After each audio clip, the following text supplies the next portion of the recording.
어서오세요. 반갑습니다. 다작의 5분 한류학교실에 오신 것을 환영합니다. 어서오세요. 오늘은 다작의 5분 한류학교실 제10강 한류의 생성과정, 경쟁시기, 확산시기 시간입니다. TV가 처음 등장한 1950년대부터 1980년대까지를 모방과 동조화의 시기, 즉 수입시기라고 한다면 1990년대는 모방과 탈동조화가 동시에 이루어지는 경쟁시기입니다.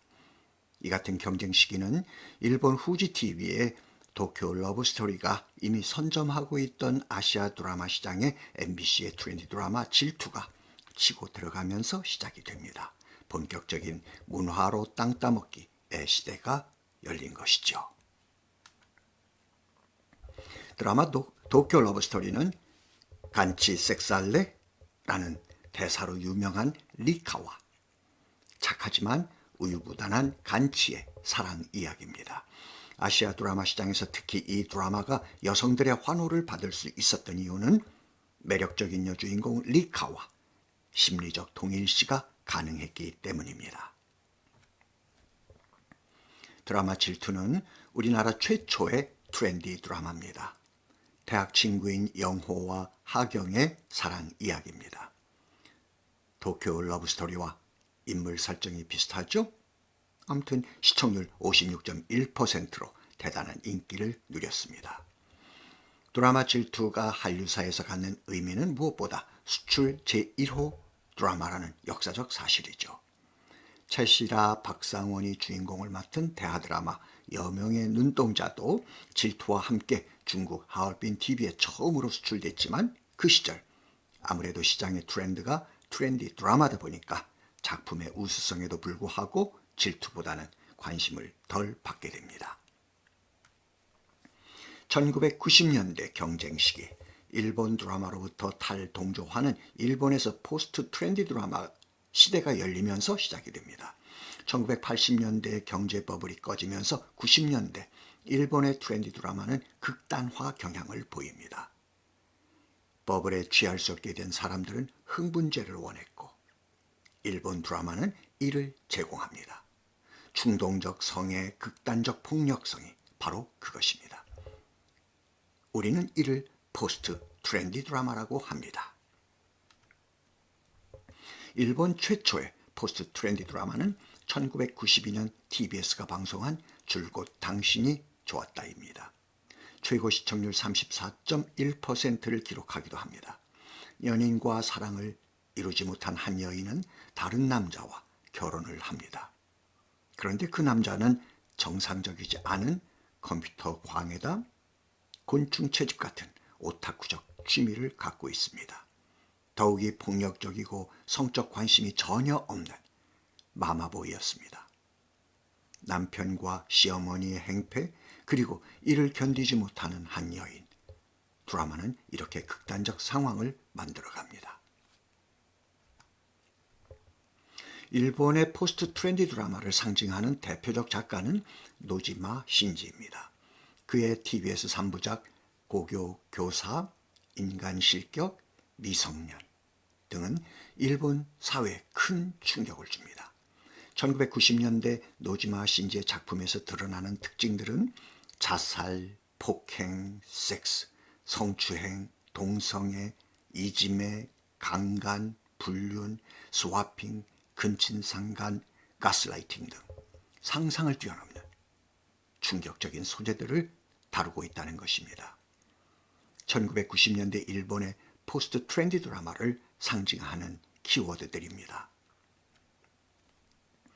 이와 반대로 한국의 우리의 트렌디 드라마는 같은 시기 일본의 트렌디 드라마로부터 탈동조화 현상을 보이면서 보다 건강한 트렌디 드라마로 거듭납니다. 1993년 방송된 트렌디 드라마 파일럿은 항공대학교 항공운항학과 학생 강민기, 박상현, 이윤철, 에어버스 수석 실내 디자이너 노혜란, 대한항공 운항관리팀 이지원 등 젊은 청춘 남녀들을 주인공으로 합니다. 이들의 대학 캠퍼스 생활에서부터 졸업 후 대한항공의 입사의 꿈을 이루기까지의 도전과 사랑을 밝고 건강하게 그렸습니다. 더욱이 최수종, 한석규, 이재룡, 최씨라, 김혜수 등 그 시기 최고의 인기 스타들이 합류함으로써 46.2%라는 높은 시청률을 기록하며 많은 시청자들의 사랑을 받았습니다. 1994년 방송된 트렌디 드라마 마지막 승부는 명성대와 한영대라는 두 대학의 라이벌 매치를 중심으로 이야기가 전개됩니다. 대학 젊은이들의 우정과 사랑, 좌절을 딛고 성공에 이르는 전형적인 스포츠 드라마, 농구 드라마입니다. 열정이 뿜어져 나오는 젊은 청춘들의 승부욕과 좌절, 사랑을 숨갑게 그려냈던 장동건, 손지창, 이종원, 이상하, 심은하 등은 당시 젊은이들의 우상이기도 했습니다. 1995년 방송된 트렌디 드라마 젊은이의 양지는 조금은 어둡게 비칠 수도 있는 강원도 사북 탄광촌에서 자란 젊은이들, 그들이 각자의 꿈을 키우며 성장해가는 젊은이들의 이야기를 다루고 있습니다. 그 중에 하나, 극중의 윤배, 배우 허준호가 그 역을 맡았죠. 그는 세계 복싱 라이트급 챔피언의 꿈을 이룹니다. 그가 보여주는 친구들에 대한 우정, 여주인공 차희에 대한 짝사랑, 순애보 등이 극의 감동을 더해줍니다. 이 드라마는 4대 천왕 중에 한 사람인 배용준을 세상에 처음 알린 작품이기도 하고 62.7%의 높은 시청률을 기록합니다. 1996년 방송된 첫사랑은 트렌디 드라마로 분류하기에는 다소 무리가 있을 수도 있습니다. 그러나 효경과 찬혁, 이승연과 최수종의 순수한 사랑과 가족의 따뜻한 정을 느낄 수 있게 해주는 드라마입니다. 여담이지만 젊은이의 양지가 배우 배용준을 세상에 알렸다면 첫사랑은 배용준의 위치를 반석 위에 올려놓는 작품이라고도 할 수 있습니다. 첫 방송이 35.1%의 높은 시청률을 기록하면서 출발한 뒤 마지막 회는 65.8%를 기록합니다. 이 기록은 1990년대부터 시작된 기계식 시청률 조사 이후 아직까지도 깨지지 않는 최고의 시청률로 기록됩니다. 아시아 TV 드라마 시장에서 1990년대 일본 드라마와 한국 드라마의 운명이 극적으로 뒤바뀌게 된 것은 두 나라의 포스트 트렌디 드라마가 갖고 있는 성격과 지향점에 기인합니다. 결국 버블에 취할 수 없게 된 일본인들에게 흥분제로서의 역할을 대행한 일본의 포스트 트렌디 드라마가 아시아 드라마 시장에서 버림을 받게 된 것이죠. 이 그림은 아시아 TV 드라마 시장의 트렌드 변화와 중심 이동을 보여줍니다. 2012년에 출간된 저의 한류 아시아 TV 드라마 시장의 역사 53쪽에 나와 있는 그림입니다. 여기서 주목할 것은 그림의 중간에 있는 아시아 TV 드라마 시장의 중심 이동, 즉 주도권이 변화하는 시점입니다. 한국 드라마 수출의 정착기에 해당하는 1996년부터 일본은 서서히 아시아 시장의 주도권을 상실하기 시작합니다. 그리고 2년여의 시간이 흐른 1998년 완전히 한국에게 아시아 시장의 주도권을 빼앗기게 됩니다. 이 과정에서 티핑 포인트가 된 것은 1997년 중국 CCTV가 방송해서 중국인들의 시선을 사로잡았던 드라마 사랑이 뭐길래, 그리고 1999년에 등장한 신조어 한류의 탄생입니다. 1999년이 더욱 의미 있는 것은 그 해 우리나라 방송 콘텐츠 수출입 사상 처음으로 대일 무역 출초를 기록했다는 사실입니다. 이런 시장의 변화 속에서도 한류의 생성 과정 두 번째 단계인 1990년대 경쟁 시기, 아쉽게도 모방 논란이 끊이지를 않았습니다. 우리가 반성해야 할 대목이죠. 1992년 질투로부터 시작해 1999년 토마토까지 거의 매년 이런 논란이 있었습니다. 다행히 지금은 아니라는 사실이 감사할 따름이죠. 자, 이제 2000년대 역모방의 시기입니다. 한류의 생성 과정 세 번째 단계 확산 시기입니다. 그렇게도 사회적으로 논란이 되던 일본 드라마 모방의 문제가 확산 시기에 들어서면서 완전히 역전이 됩니다. 반갑고 기쁜 소식이죠. 이제는 일본 드라마가 한국 드라마를 모방하는 시대가 온 것입니다. 2010년 후지TV가 방송한 달의 연인은 한드식, 한국 드라마식 신데렐라 드라마입니다.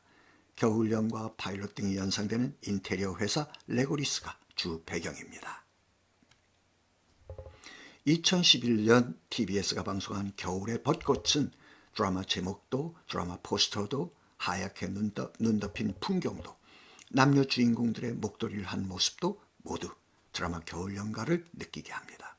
담당 PD는 공개적으로 겨울연가에 지지 않는 러브스토리를 만들겠다고 표방합니다.